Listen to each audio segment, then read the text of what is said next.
So over to you, Jeff. Okay. Successful entrepreneurs recognize that they can't do it alone. Successful entrepreneurs surround themselves with great people. So I believe that your success will ultimately depend on three things. One, the people that you hire. Two, the motivational climate you create. And thirdly, the way those people work together. But at present, have you got the team to take you to where you want to go? Over the last year, what have you learned about your people? Who's stepped up? Who's let you down? And the reality is, it's the quality of that team that's likely to determine your future success. So have a think of those people that work for you. How many of those people would you re-recruit today in order for you to achieve your business objectives? Now, that hopefully will concentrate the mind, because it may mean that you have one or two performance issues that need to be addressed. But think about one person in your business, one person who is mission critical to your success. I want you to imagine that this person has just left you a voicemail that you'll pick up at the end of my session in about 40 minutes. And that voicemail goes something like this. Sorry, Thomas. Sorry, David. Sorry, Nicola. Sorry, Grant. But I'm resigning. Now imagine how you'll feel when you pick up that message in 39 minutes. That knot in the stomach and feeling of nausea, that cold sweat up your spine. You may wipe some perspiration from your brow, because that message is seriously going to ruin your day. Now ask yourself honestly these 4 questions about this key performer. Question 1, does this star performer know that you consider them a star? Have you told them? Have you said you're doing a great job? 2, does that person feel like a star? i.e., are they getting from you the recognition, the praise, the autonomy, the trust, the reward that they invariably deserve? 3, have you sat down with that person in the last 6 months? Have you discussed their aspirations and the opportunities that might exist for them within your business over the next 12, 18, 24 months? And then finally, have you checked, have you double checked what this person is paid in line with other star performers in your business? Put your hands up if you can confidently say yes to each of those 4 questions. I see, I think one hand I saw. And if you didn't put your hand up, you're potentially negligent, because it's critical that you keep hold of your star performers. And a takeaway from this morning is that you might wish to arrange to sit down with this person next week and conduct a retention interview, rather than sit down with that person next month and conduct an exit interview, because it is critical that you keep hold of your star performers. From all of the leaders I've interviewed, there was a chorus of agreement that having the best people is absolutely key to their success. The difficulty being, though, is that many of you don't really know what best looks like. You're so focused on skills, qualifications, and experience that you lose sight of the fact that the true determinants of success have much more to do with attitude and behavior. Is the person you're about to interview prepared to commit to giving you 100%? I met a young woman several years ago who was certainly prepared to commit. Let me tell you a bit of background to Sophie. Sophie spends about 4 or 5 hours a day in a wheelchair. She can only drink through a straw. She can't hold a pen in her fingers. She has to hold it in her fist, and she writes like this. And her speech is so terribly slurred, she sounds like she's inebriated. But Sophie has cerebral palsy. I met her at Royal Holloway College, part of London University, to present her with a first-class honours degree in mathematics, the best maths degree the college had ever awarded. I'm often asked to present on speech day, and typically I will present the degree certificate to the best students, and I then conduct a short interview with the winner. On this particular occasion, I got a call from the dean welcoming me back, but he said, because of Sophie's speech impediment, we don't think an interview as such will work, but once you presented her with her degree, could you ask her one question? So I thought long and hard about the question I was going to ask her. She is wheeled onto stage in a wheelchair. I present her with her degree certificate, and I said, Sophie, you're a young woman with plenty stacked against you. Why have you been so successful? And she reflected for a moment, and she said, success in anything comes down to a decision to commit.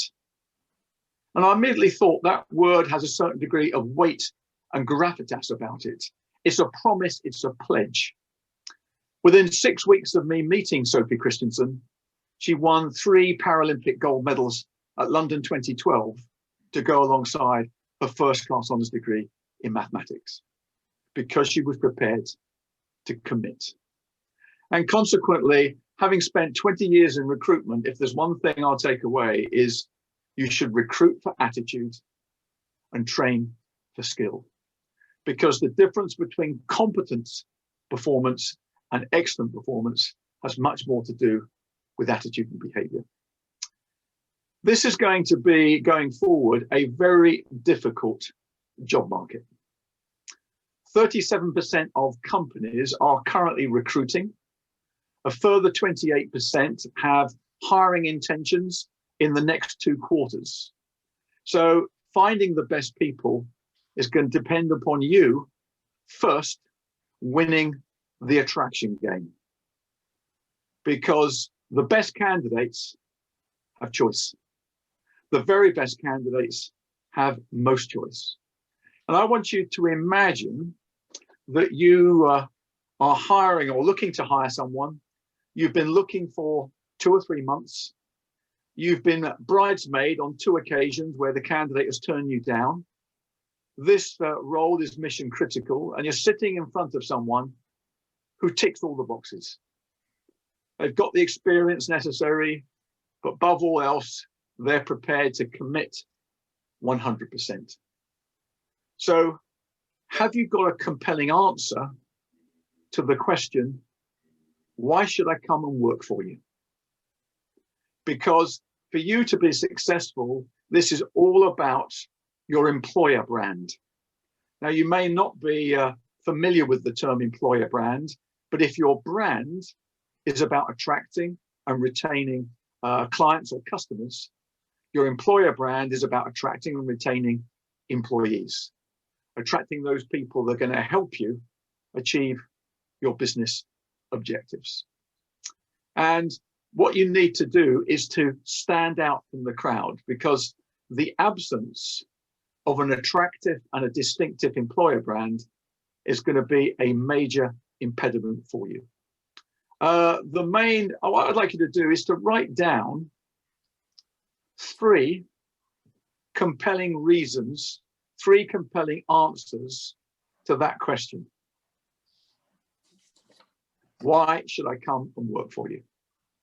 I'll give you a minute or so to catch up.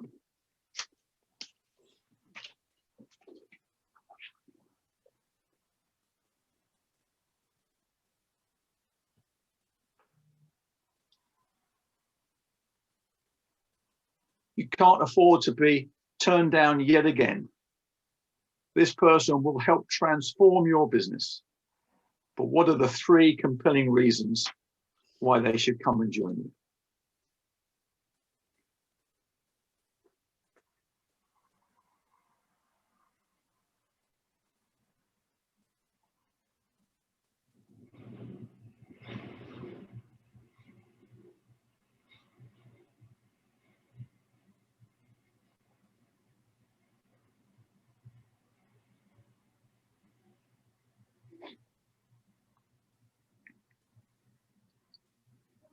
Whilst you've are writing those down, I've written down 3 as well.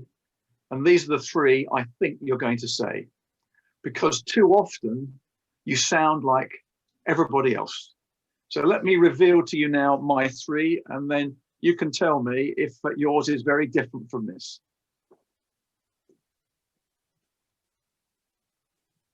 Everyone see that? Yeah. Company growth, either the working environment or the culture and the career opportunities that exist within. Anyone very different from that? Okay, what about you, Mark? What do you say? If you'd like to unmute yourself. That would help, right? So I've taken a completely different approach. I've said as a company, we focus on energies and impact. You know, when skills are secondary, you'll learn that as part of the team. We believe in collaboration and collective responsibility, and we allow people to grow within the role. Okay. I still think there's some within there, because you talk about growing in the role, you're talking about working together, which is the working environment. I think, Thomas, did you have one set? Who else? If you want to get off mute and share, and I'll then go to Danielle after Thomas. So I'm trying to create some digital tools to work in the green environments. So it's an opportunity to create a groundbreaking product, improve the energy transition, yeah, and contribution to local charities through volunteering. Okay, I like that. Danielle, what are your 3? Mine are, so our mission is to help people lead their most fulfilling, most meaningful lives. And we're committed to that to our employees as well. So we're committed to helping you lead your most fulfilling life. We make a huge social impact. We're actually in the top 10% of B Corps, pending B Corps actually, but that make an impact. And we have a laugh and we have a lot of fun. But we work hard, but we have a lot of fun. A lot of fun. Okay, because what's important is that you stand out for the crowd. And what we need to address is what's in it for this candidate? What's in it for this person to come and join you? And therefore, what we need to really is change our mindset that recruitment isn't a selection game. Recruitment is first an attraction game. And therefore, we need to attract the best before we can then select the best. So having said we've got the best people on board, we've surrounded ourselves with talent, then whether you are supervising one person, heading up the whole company, leading a team, everyone is looking for you to provide the answer to the question, so what's the plan? And ultimately, we need, again, a very compelling answer to what's the plan. Jim Collins wrote that is that great performance is 1% vision and 99% alignment. So the question is not only do you have the plan, are people actually following you? And a few years ago, I thought to myself, how can you actually measure followership? And I designed a very simple interview tool, which I call the T-test. And I'll go into a company just like yours, and I will interview along the horizontal of the senior leadership team, and then down the vertical spine of the business, in terms of that's the shape of the T. And I'll conduct maybe 10 interviews, and the first 2 questions never ever change. The first question is, what is the overall business objective? The second is, what are your immediate priorities? Now, I've conducted the T-test on more than 50 occasions. I seldom get a clear and consistent response. But when I do, what I find is a group of people focused on the same objective, a group of people pulling together that make great progress. So what we need to do is to provide that clear direction. But what's morale like? What's morale really like at the moment? Many of the business owners that I'm speaking to are telling me that lockdown 1 and lockdown 2 weren't too bad, but it's lockdown 3 that is paralyzing many organizations. I've talked about refocusing your people, resetting goals and objectives, re-energizing. But many of your compatriots are saying, how can I re-energize my team when I need to energize myself first of all? So morale in many cases is low. And we need to be aware of that, because great leaders can sense mood. Great leaders can tell you exactly what their people are feeling. And employee engagement is critical in driving business performance. Employee engagement is that energized state where people choose to give of their best. And your role as a leader is to create an environment where people choose to give you their best performance. Employee engagement drives business performance in 3 ways. 1, it increases productivity. 2, it provides a better service to the client or the customer. And thirdly, your people are less likely to leave. But what are the main drivers of engagement? What are some of the things that you need to do in order to engage everybody in the business? The government got very interested in this relationship between employee engagement and business productivity. And they commissioned a government white paper called the Mcleod Report. The Mcleod Report was sponsored by organizations like Waitrose, Virgin, and they identified 4 key drivers. First of all, they were using very much management consultancy speak. So the first one was called a strong strategic narrative. If I can decode that for you, what they meant by a strong strategic narrative was recognizing where the business is coming from, celebrating what the business stands for, and clarifying where the business is going. Now, you might be thinking, why should we be looking back in terms of where the business has come from? If your business was in existence during the financial crash in 2008 and 2009, there may be lessons for you regarding business resilience. There may be lessons about how we emerge stronger from the downturn. So there may be some lessons that we can take back on, take some reassurance going forward. In terms of what the company stands for, what are the company's values?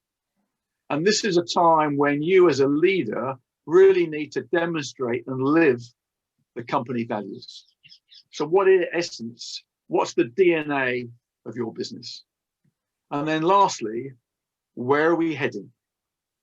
Where are we going? Because your people want to know that you're going to be able to take them out of this mess, that you'll be able to emerge from this more strongly.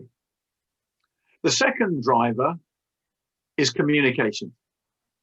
Communication really matters. My observation is going into March of last year, companies were very, very conscious of the need to communicate. And they did a lot of communication in those early months. I think this is now a time where maybe we need to rethink about what is the right level of communication. But from my experience, leaders default to telling. And of course, good communication is two-way. And what we need to do is to create an opportunity for dialogue. Greg Dyke, the former Director General of the BBC, said something to me which I've never forgotten. And that is this: leaders must first listen to earn the right to be heard. When he joined the BBC, he was more than aware that his predecessor, John Birt, was widely disliked. John Birt was accused of being remote, aloof, but in particular, London-centric. So quite deliberately, Greg Dyke spent his first 100 days in post out of London. He visited BBC locations that no Director General had ever visited before. He shunned the executive dining room and took the opportunity to queue up in the canteen with a tray. And whilst he was in the queue, he took the opportunity to speak to everybody. Senior people, junior people, and he asked them all the same two questions.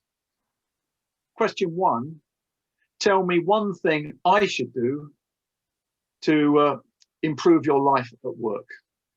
Question two, tell me one thing we should do to improve our service to the viewer or listener. That's all he did for the first 100 days. In the second 100 days, he implemented as many of those recommendations as he could to show that he'd heard. And he said, after 6 months in post, he said, I had everybody on side. And what he meant was he had 17,500 people engaged on the journey that he wanted to take the BBC. So it's about employee voice. Your people have opinions. Those opinions count. The third enabler of engagement is what the report called as engaging managers. And that is that managers who engage with their people as fellow human beings, not simply headcount. Those personal conversations have taken on much greater significance than ever before. How's your mum? How are you finding homeschooling? Are you getting enough exercise? Are you getting enough vitamin D?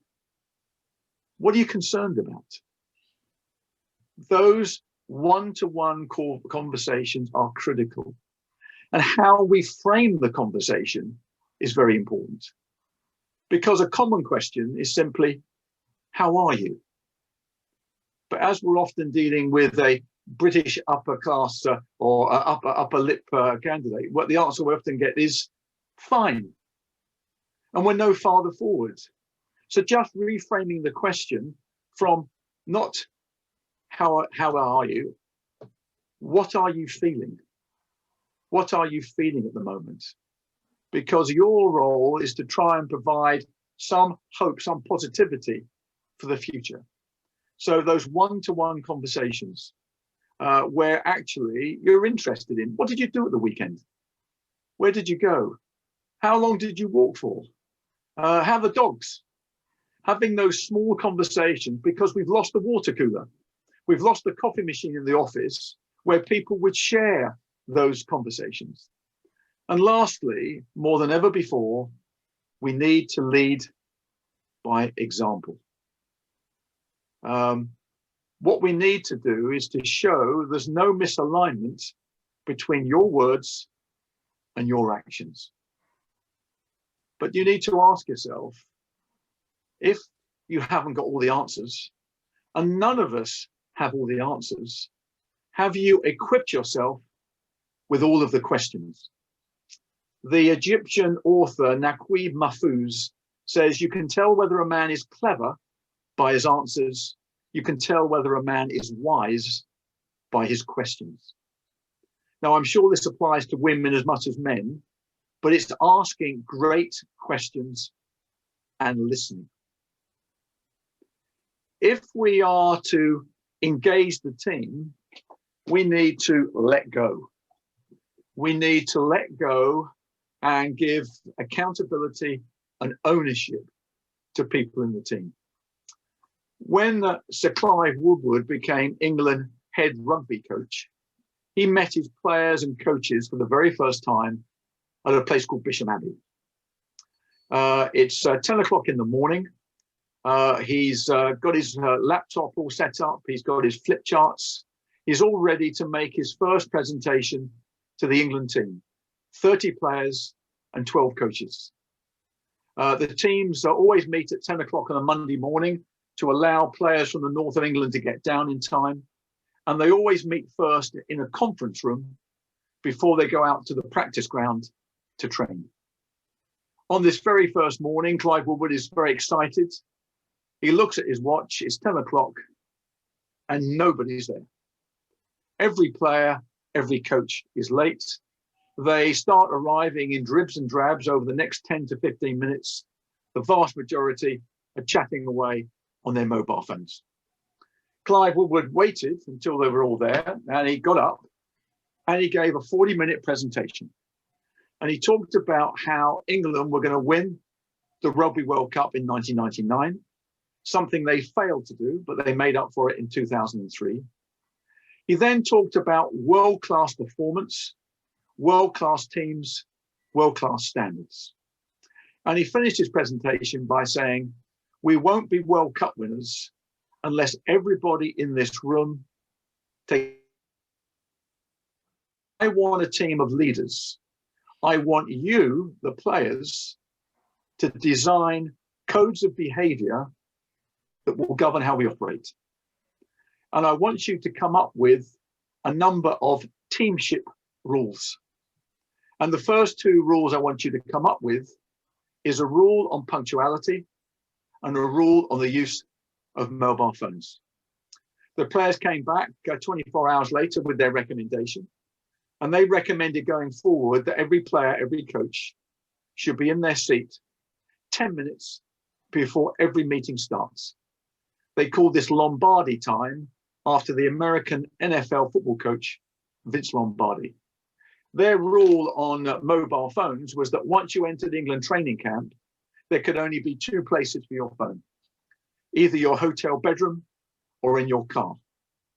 And what Clive Woodward would say, had he at that first meeting got up to say, I want us to be world champions, but from now on, you'll be 10 minutes early for every meeting. Your mobile phones are banned. He said, I'd have lost everybody. A group of grown men would have said, you're treating us like kids. But these aren't the coaches' rules. These are the players' rules, designed by the players and monitored by the players. 3 weeks after instituting 10 minutes early, a senior player, Lawrence Delalio, turned up just 6 minutes early. He came into the room. Clive Woodward didn't say a word because he didn't need to, because Delalio was receiving such abuse, such mickey taking from his teammates. The point was made, he wasn't letting down the coach, he was letting down the team.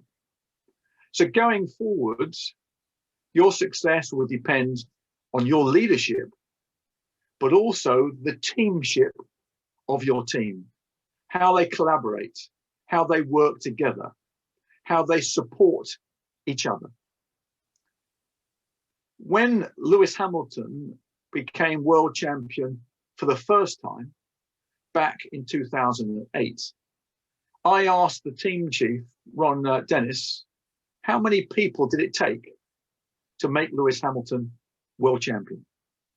And he told me that at every Grand Prix, there are some 50 mechanics, engineers and technicians in the pits. But that's not all. Back at their racing headquarters in Woking and Surrey, there are other teams of designers, testing engineers, computer analysts.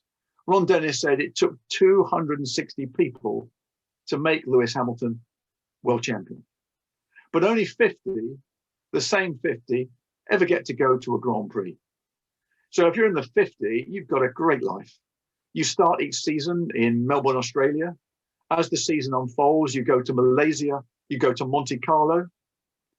If you're in the remaining 210, you spend every day just off of Junction 11 of the M25. And Ron Dennis said, you can't achieve peak performance if you have a first-class team and a second-class team. You can only achieve peak performance if you operate as one team. And when he said that, it made me reflect on my clients. And the vast majority of my clients have a first-class team and a second-class team. One of my clients is the accountancy practice in London, Deloitte. To be in the first-class team at Deloitte, you need to be a fully qualified chartered accountant. If you're not, you're in the second-class team. I work for a number of digital advertising agencies. To be in the first-class team, you need to be in the creative team. If you're in production, you're in the second-class team. So reflect for a moment. Do you operate truly as one team? Or is there a perception within your business of a first-class team and a second-class team?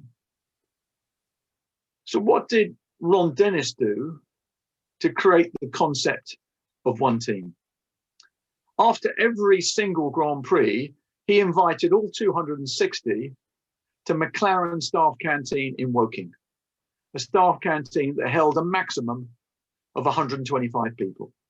So for an hour or so, this room is absolutely mobbed. There's people standing on chairs at the back of the room. There's people squatting on the floor at the front.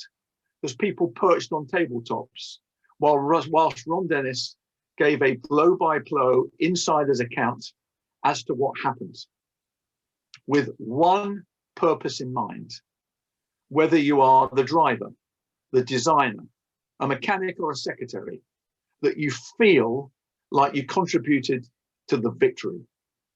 Ron Dennis called it the insider feeling. We call it employee engagement. He says if you have the insider feeling, you feel involved, included, and sometimes inspired. If you have the insider feeling, you feel like you personally make a difference. You feel like your contribution counts.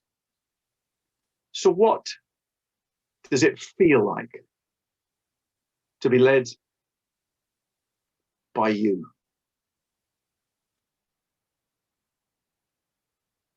Do you know what makes every member of your team sad, mad, and glad? Because you really need to get to know your people during this difficult time. The best leaders, the successful leaders, are always excited by the prospect that something can be done better. So consequently, they are constantly challenging and questioning. As leaders, you may not have all the answers. You must have all the questions. I'm going to offer you 4 questions now that I use all the time. I use in one-to-one coaching sessions. I use working with leadership teams. And I find them very useful in framing debate and discussion around performance. Question 1 is, what are the good things we do that we must keep doing? Question 2, what are the bad things we do that we must stop doing? Question 3, what things do we do occasionally that we should do consistently? And question 4, what things don't we do that we need to start doing? So what are the good things that we need to keep doing? What are the bad things we need to stop doing? What are the things we do occasionally that we need to do consistently? And what things don't we do that we need to start doing? And you can use these questions on multiple occasions, because all you need to do is to change the heading for the questions.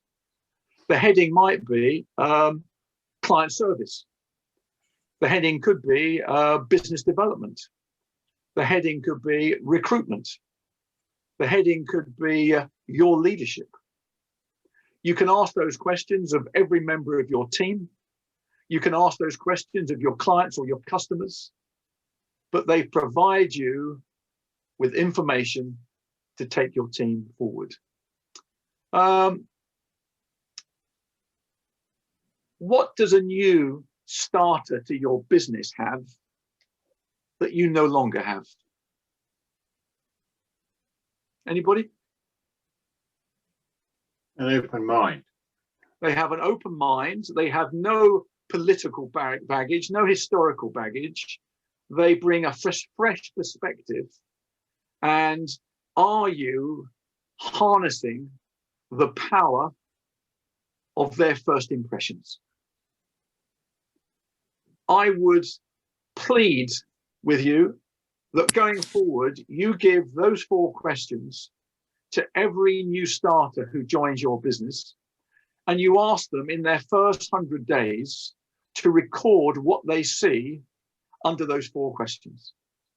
And I guarantee that when you sit down at the end of their probationary period, they will be able to give you a report which will help you improve the performance of your business. The danger to your answer to question number 1 is that often you'll become complacent. You'll pat yourselves on your back and say, we do that really well. The best businesses ask themselves, what can we do to raise the bar? What can we do to take that good into a truly great? So what can we do to make it even better? In summary, it's not finance. It's not strategy. It's not technology.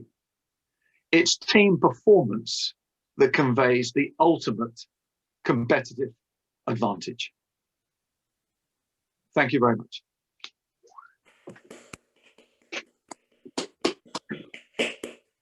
Thank you very much, Jeff. That was amazing. Thank you. Any questions, anyone? Anyone like to raise a question?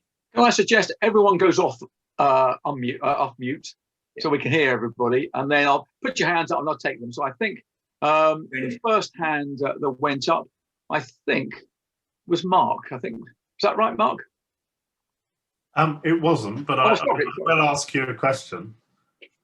Well, how important do you think is the power of storytelling in business leadership? If you want to leave a lasting impact, we must tell stories. Neuroscientists will tell us that the brain recognizes the shape of a story. A story has a time and a place. A story has characters. A story has a beginning, middle, and an end. And once the brain hears this is a story, the brain listens more keenly and is more likely to remember. So therefore, what we need to do, we need to learn to tell stories. Stories of our heroes within the business that have gone to extraordinary lengths. Stories on how we may have transformed a client's business, how we've had an impact, but stories that people remember. So to me, storytelling, absolutely critical. Danielle. Oh, thank you so much. That was amazing. I've made lots of notes. But my question is, do you mind sharing with us your thoughts about showing vulnerability and authenticity versus positivity and hope? Well, the reality is we have to be authentic for people to believe in us. There's a very, very good book on authentic leadership called Why Should Anyone Be Led by You? It's written by Rob Goffey and Dr. Gareth Jones, who sadly died recently. It's a very, very good book about authenticity. And one of the leaders he identifies as being authentic was Greg Dyke of the BBC. And of all the leaders I've met, because I've researched leadership and I've interviewed many leaders, again, there's something about his humility and whatever that made him, that people really wanted to do their best for him. And I remember I used to be the chief executive of an American recruitment business. And we were going into the 2001 recession. And the instructions from my corporate masters was, whatever you do, when you're communicating with your people, don't mention the R word. and the R word being recession. And the view from my corporate masters was the R word will give people an excuse for poor performance. So for about the first few weeks of the recession, I did what my corporate masters did. And I could tell people were thinking, this guy is crazy. We're going into a recession. Can't he see that? And once I saw the absurdity of the situation, I then said, well, of course, we now have to adapt to being in a recession. And you can see everyone's shoulders sag. At last, the guy isn't insane. He recognizes that we've got these issues. So I'm a great believer as being as open and honest as possible. Yes, we want to be positive, but above all else, we need to be honest. And for some of you, the pandemic probably has suited you probably quite well. Your business probably has flourished due to the pandemic. There'll be others, particularly people in aviation, in hospitality, whereby your room for maneuver is very constrained. And therefore, again, I would say you have to be honest about that. But what can we do? What's within our control where we can emerge as strongly as we possibly can? Next up, Nicola. Am I off mute now? Hi, Jeff. Thanks for that. It was a good talk. I am pitching this afternoon to a biotech for an EVP, and I've had some really good chats so far, but just wondered your top tips to getting leadership on board to get it landed. Well, first of all, again, we've got to be very much talking about what's in it for them.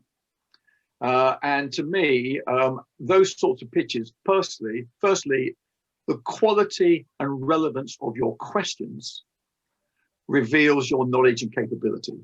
So it's not just talking about you and your firm, it's asking questions that reveal your knowledge, and it shows you how exhausted you are. And what I'm aiming for every time is for the leader to say, I hadn't thought of that.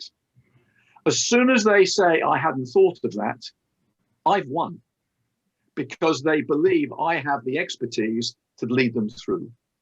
But what we need to think is what is on their agenda. We need to step into their shoes. They may have had their fingers burnt in the past, so we might need to identify that. But above all, what is in it for them, and knowing your numbers. If you can give some numbers around return on investment and whatever, again, that will be very much on the leaders' radar. Great. So I hope that helps. Yeah, no, it does. Yeah. Next up, Grant. Yeah, hi, Jeff. Grant, then Stuart, then Thomas. Okay, Stuart was slightly ahead of me, but I'll try to be quick. I'd really appreciate your thoughts about dealing with sort of mediocre employees. They're doing an okay job. When to coach, when to say, hey, we need to find someone else? Well, the first question is, I suppose for you, is okay good enough? Because there's an opportunity cost of having an okay person in a chair where an excellent person could be. So one, there's that opportunity cost. Also, you've got to remember, your star performers, they're possibly wondering, Grant, why you're not addressing the underperformance of that individual. Now, I'm not saying you should go straight from this meeting and fire them, but I think you have to ask themselves, ask yourself, have we set this person up to succeed? Have we set this person up to fail? Are they getting the right supervision? Do they know what's expected of them in terms of any deliverables? Do they have the tools that they need to do the job? Are there any obstacles in their way that might prevent that? So we need to go through those thoughts and questions first of all. Once we've done that, we then need to put a plan in place to move them from mediocre to acceptable. And I would say they've got probably a 3-month time limit to turn it around. So if by the beginning of June, they're still where they are, they must go. Because in a high performance team, everyone must get what they deserve. And whereas that star performance I mentioned earlier, they must get the recognition and praise. They must get the autonomy. But those people who are not performing, where you've removed any of the obstacles, then it's down to them. And therefore a P45 might be warranted. So I hope that helped, Grant. Yeah, thank you. Okay, Stuart? On your obviously comment about the 4 questions that you would give to a new employee in 100 days and get them to sort of keep a report as they're going along with regard to that, have you got any examples of some of the feedback that you may have heard of from some of the other people that you've worked with? Well, in terms of, I'll tell you that some of the areas, I mean, I think certainly candidate care, people come in to say, well, at my company, we used to do this, which worked really well. So I think that area of candidate care, I think certainly leadership teams have taken it on board. So for example, I've taken away a whole leadership team, and the whole leadership team has answered those 4 questions.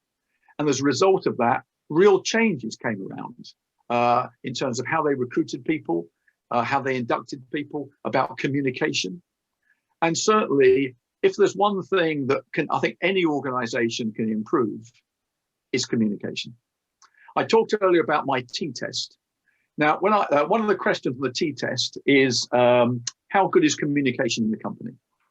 When I asked that question of the horizontal of the leadership team, the answer typically goes something like this. Actually, Jeff, if there's one thing we're pretty good at, it's communication.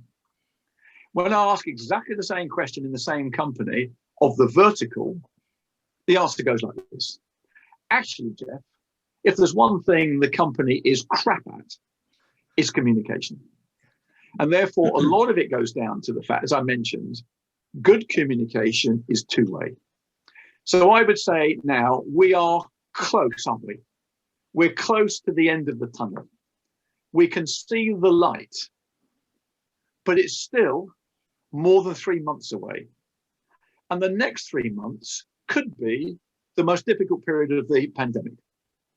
And therefore, to me, we need to maybe refocus, reset to people on those 3 months. We really need to declutter the agenda. And if there's one thing I've learned studying people and performance, there's something magical about the number 3. It's the most powerful number in communication. It's used a lot in marketing and advertising. So if I was in your seat now, I would refocus everybody in your business. What are the 3 key things that we need to do now over the next 3 months that will enable us to emerge as strongly as possible in June when we arrive at the end? So I hope that helped a bit. Who's up next? I think it was Thomas Herod Taylor next. And I've then got David White and then Nicola again by the look of it. Hi Jeff, thank you so much for your talk. I have so much to take away. Right now I'm in the beginning of my startup journey. So I'm trying to raise capital and develop a prototype and so on. And I want to create an employee-owned business, or a business which has got a strong employee ownership feel to it. So one of the things which I'm looking at are sort of pay visibility. I've worked in previous corporations where CEOs and so on and so forth at Christmas time have retired to their farm and gone, I've had a wonderful time on my farm in the middle of Wales, and everybody's gone, yeah, that's all right for you because you've got billions of pounds and we've just got like 20 quid. So there's a lot of talk about pay visibility and empowering people so that there's equality within the business. And I'm looking at ratios of the bottom employee to top employee, maybe 25 to 30 rather than 250 to 1,000. Yeah. What are your thoughts on pay visibility and ratios of low pay to high pay positions? Well, I think first of all, in any business, if you like, the whole concept of transparency, I think can be engaging. And from the work I've seen is that certainly those companies that have very much narrowed that multiple between the CEO and the shop floor has seen positive benefits. So I would certainly say the concept is right, Whether the actual numbers are right, I wouldn't know. I think you probably need to consult with people that have greater knowledge. But I think certainly it's a step in the right direction in terms of making people actually feel we're all in this together. And that sort of mantra we've heard a lot during the pandemic. But actually, are we really in with it together? And certainly, the company, I'm on the board of a company in the States, and all of the directors took a pay cut and then a pay deferral to show ultimately some alignment to keep jobs. And we made it quite clear, either we can make redundancies, or if we take a cut back in our pay, we can save a few jobs. I'm very conscious of time because John Gillette and I have a client call in about 5 minutes. So I can take a couple of more questions, but don't think John and I are rude if we suddenly disappear. So David White and then Harry. Okay, a couple of quick questions, sorry. We're going through Investors in People accreditation at the moment, not so much for the badge, but more for the plan that comes out the other side of it, how we can be better. What are your views on Investors in People? And well, I'm glad that you said you're doing it not for the badge, because my first question would be, what is your motivation for doing it? So my view is, if you want to create a great place to work, you'll go beyond the Investors in People accreditation. You might want to look at the Sunday Times top 100 companies to work for as another marker. There are 2 or 3 others that you could go for, but I would say it is maybe a step on the journey, David, to having a really engaged workforce. And if you increase that level of engagement, you will see the benefit in business performance. Brilliant. Okay, thank you. And the other quick question was, you mentioned earlier about your star performers and salary alignment, talking to them about that. If budgets are tight, I don't know if you've ever been in that situation yourself, but if budgets are tight, how do you approach it? What do you do? Well, the reality might be, if you literally can't make an adjustment now, is having a conversation when you will be able to give an adjustment, a pay rise to that particular individual. And sometimes it might be just a token. Now, the recruitment consultancy that I ran, we would, the pay was very much performance related. So people could earn up to 100% of their base salary in bonus. During the 2001 recession, we couldn't pay anywhere near that at all. In fact, in most cases, there weren't bonuses. But on a particular day, I sent everybody a card, handwritten card, thanking them for their contribution. And in each of those cards, there was a crisp 50 quid note. And it was basically, we haven't got bonuses, but the business can't justify bonuses at the moment. But here's a token. Now, in fact, I thought people might get very sniffy about it. Actually, people responded very well because it was something they could touch and feel and they could spend. I hope that helped there, David. A final question to Harry, and then John and I will slip away. Jeff, very briefly, what can a leader do to change a mood? You talked earlier about morale, moods and things and how we should sense them. If you do, what can you do to change it? Well, I think the first thing might be for the leader to actually concede that the feelings that the team are having are very similar to the feelings they have. So maybe just sharing his own anxiety, concerns and whatever, concerns about homeschooling, concerns about a relative they haven't seen for months and months and months. So in a sense, sharing that. So again, there's a sense. And then I suppose, again, asking people to come up with some suggestions. Give people control by focusing on things they can actually do. And therefore, it might be, if you're still remote working, can we have some suggestions? What can we do to make remote working better? What can we do in terms of social time? What can we do to replace the water cooler and the coffee machine? So getting them involved whereby they can see their suggestions being taken on board with everybody else. So I hope that helps, Harry. Ollie, I hope everyone found the session useful. I've got to go, so John, I've got to earn a living now. Thanks, Jeff. Thank you very much. All the best. Yeah, fascinating. Thanks, Jeff. Perfect. Thanks, Jeff. I'll dial in John straight away. Bye-bye. See you guys. Cheers, guys. Thank you. Thanks, Jeff. Bye-bye. So, that was fantastic. I thought that was great. And I trust everyone took lots out of it. And that's the thing. So is there any more points? Always send questions to either me, Harry or Gary, and we can send them over to Jeff for you, if that's the case. But next week, we have got Celine Marine. She's fantastic. Same time, next Friday, the 12th. Looking forward to seeing her again. She's a brilliant speaker. So, and it's a lot about, would you agree, mindfulness, Harry, diet, exercise, and all them type of important things. So, yeah, that's next Friday. And we've got a bit of a surprise next week. We've got 3 questions going out to each of you. We're going to email you all directly, and we'll see how you respond and come back on them questions. But we're looking forward to getting them out to you from about Tuesday onwards. All right. So thanks, everyone. Thanks for attending this morning, and we'll see you next Friday.